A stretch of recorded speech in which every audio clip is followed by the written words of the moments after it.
ایک نوجوان لڑکا ہے جس کا نام ابو کرصافہ ہے، بکریاں چراتا ہے اور اپنی خالہ کے ہاں قیام پذیر ہے۔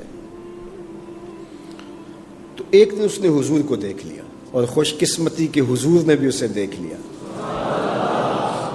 تیری پہلی نظر کا وار توبہ، دل اب تک دعائیں دے رہا ہے۔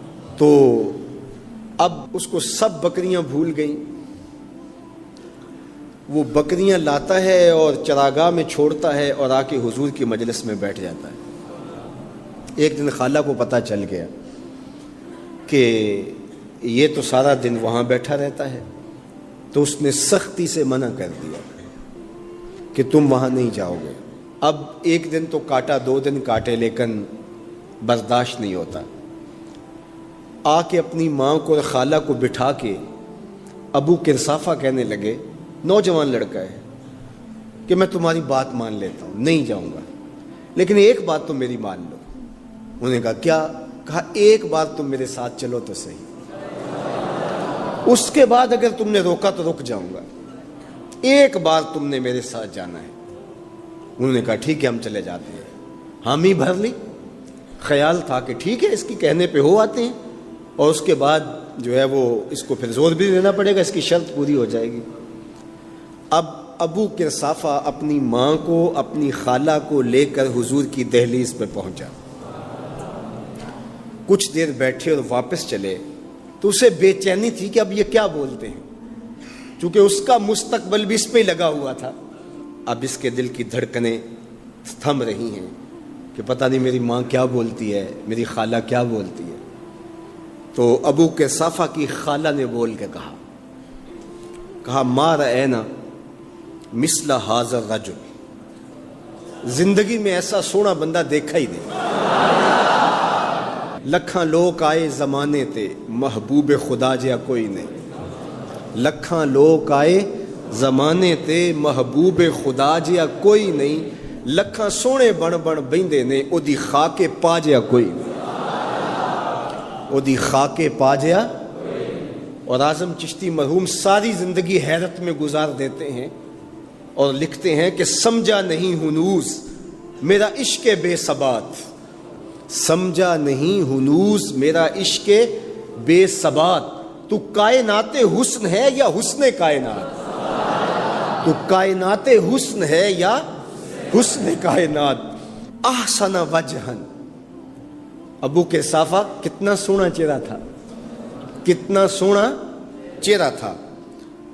ولا انقا ثوبن، اور جتنے سونے کپڑے تھے اتنے سونے کپڑے بھی کسی کو پہنے ہوئے نہیں دیکھا۔ اور تیسری بات فرمایا ولا الینا کلامن، جتنی میٹھی باتیں کرتا تھا، شہد ٹپکتا تھا اس کے لہجے سے۔ اللہ اکبر، اس کے لہجے سے شہد ٹپکتا تھا۔ تینو سینے دی میں ٹھنڈ آکھاں، شہد گلاب تے کھنڈ آکھاں، تینو نبیاں دا میں لاڑا آکھاں، تیرے ہجر دے وچ میں ہاڑا آکھاں۔ تو کہا ابو کرصافہ آج کے بعد ہم تجھے نہیں روکیں گے، سویرے آیا کر، شام آیا کر، دوپہر آیا کر، تو جی بھر کے محمد کے چہرے کو دیکھا۔ مکھ چند بدر شاہ، متھے چمک دی لاٹ نورانی، کالی زلف تے اکھ، مخمور اکھیں ہن مد بھریاں، دو ابرو کوس مثال دسن، دو ابرو کوس جیتی نوک مجا دے تیر چھٹن، لباں سرخ آنکھاں کے لال یمن، چٹے دند موتی دیاں ہن کریاں۔ سبحان اللہ ما اجمل کا، ما احسن کا، ما اکمل کا۔ کتھے مہر علی، کتھے تیری ثنا، مشتاق اکھیں کتھے جا لڑی۔ اللہ اکبر۔ ابو کرصافہ کی خالہ پہلے تو وہ کہتی تھی جاتا کیوں ہے، اب اس کی اپنی کہانی۔ سودا لینے کے لیے بازار گئے، ہاتھ اس کے بکے جس کے خریدار گئے۔ اللہ اکبر۔ کہا کہ اتنا سونا کلام کرنے والا بھی میں نے آج تک نہیں دیکھا۔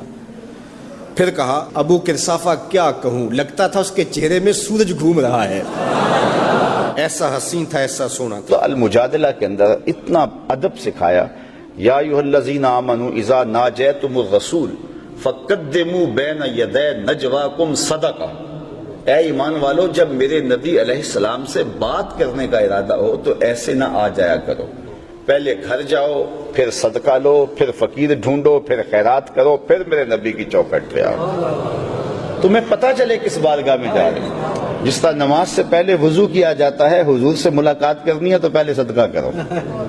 یہ آیت کریمہ نازل ہوئی، حضرت علی المرتضیٰ نے کچھ صدقہ کیا اور حضور کی خدمت میں آئے اور 10 مسائل پوچھے، فوراً حکم منسوخ کر دیا گیا۔ حکم منسوخ کیوں کیا گیا؟ صحابہ غریب ہیں، تو غریب لوگ تو پھر حضور سے کوئی بات نہیں پوچھ سکیں گے، وہ تو حضور سے سرگوشی نہیں کر سکیں گے، کوئی مسئلہ دریافت نہیں کر سکیں گے، تو صحابہ کی غربت کا لحاظ کرتے ہوئے اس آیت کریمہ کا وجوب اٹھا لیا گیا، اس کو منسوخ کر دیا گیا۔ مجھے آپ یہ بتائیں، سادہ سا سوال ہے، کیا اللہ کو آیت کریمہ کے نازل کرنے کے بعد پتا چلا کہ یہ صحابہ غریب ہیں، یا اللہ کو پہلے ہی پتا تھا؟ تو پھر اللہ کو جب پہلے ہی پتا تھا تو پھر حکم نازل ہی کیوں کیا؟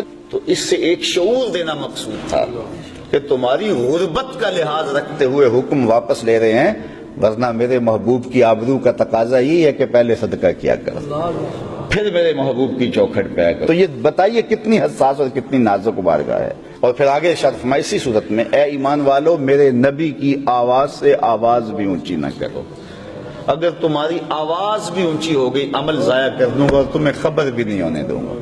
یہ کتنی سخت مار ہے کہ صرف آواز اور لہجہ بلند ہو گیا تو عمل اکارت ہو جائیں گے، سب کچھ لٹ جائے گا اور تمہارے نامہ اعمال زیرو ہو جائیں گے اور تمہیں پتہ بھی نہیں ہوگا۔ تم کہو گے اکاؤنٹ میں بڑے پیسے ہیں، اکاؤنٹ بھرا پڑا ہے، لیکن لٹ جاؤ گے اگر تمہارا لہجہ بھی بلند ہو گیا۔ امام مالک نے اللہ اکبر 40 سال تک حضور کے روضہ انور کے پاس بیٹھ کے درس حدیث دیا ہے، اور 40 سال میں ایک بار بھی ایسا نہیں ہوا کہ حدیث کے کتاب کے ورق کے پلٹنے کی آواز بھی پیدا ہوئی۔ یہ محبت والوں کا انداز زندگی ہے۔ حضرت صاحب بن یزید کہتے ہیں، میں مسجد نبوی کے کونے میں بیٹھا تھا، کسی نے مجھے کنکر مارا، اور جب کنکر مارا تو میں نے پلٹ کے دیکھا تو حضرت عمر تھے رضی اللہ تعالیٰ عنہ۔ تو میں نے اٹھ کے ان کے پاس جا کے حاضری دی اور میں نے کہا آپ نے مجھے کنکر کیوں مارا ہے؟ تو وہ کہنے لگے وہ فلاں 2 آدمی جو باتیں کر رہے ہیں ان کو بلا کے لاؤ۔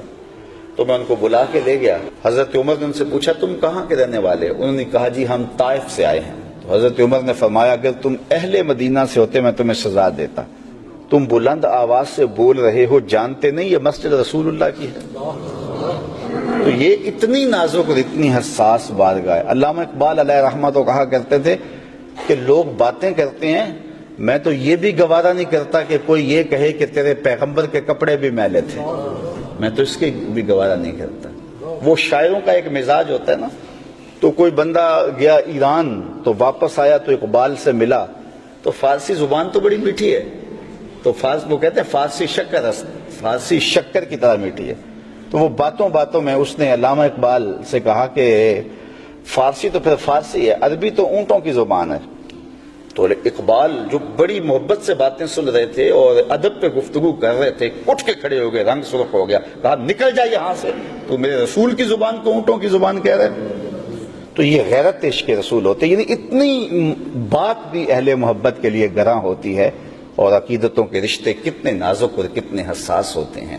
تو حضور علیہ السلام کے ساتھ ہمارا جو رشتہ ہے وہ انتہائی حساس ہے اور انتہائی نازک رشتہ ہے، اور اس رشتے کو محفوظ رکھنا ہماری ذمہ داری ہے۔ اللہ مجھے آپ کو حضور کے نام پر، حضور کی محبت پر، حضور کی الفت پر اور حضور علیہ الصلوۃ والسلام کی یادوں میں اپنی زندگی کی ایک ایک ساتھ کو گزار دینے کی توفیق نصیب فرمائے۔ اقبال نے تو جو ہے وہ اپنی ساری زندگی کا خلاصہ ان 2 لفظوں میں نچوڑ دیا کہ محمد سے وفا تو نے تو ہم تیرے ہیں، یہ جہاں چیز ہے کیا لوح و قلم تیرے ہیں۔ ایسے منظر ہم نے اپنی آنکھوں سے دیکھے ہیں کہ جنہوں نے حضور سے وفا کی ہے، پھر لوگوں نے آنکھوں کی پتلیوں پہ انہیں رکھا ہے اور عزتوں کی مسندوں پہ بٹھایا ہے، اور تکریم و اعزاز انہیں وہ نصیب ہوا کہ 7 اقلیم کا شہنشاہ بھی وہ عزت نہیں پا سکا جو ایک گمنام سپاہی پا لیتا ہے۔ تو یہ عزتوں کی معراج ہے جو حضور کے نام سے نصیب ہوتی ہے۔ وآخر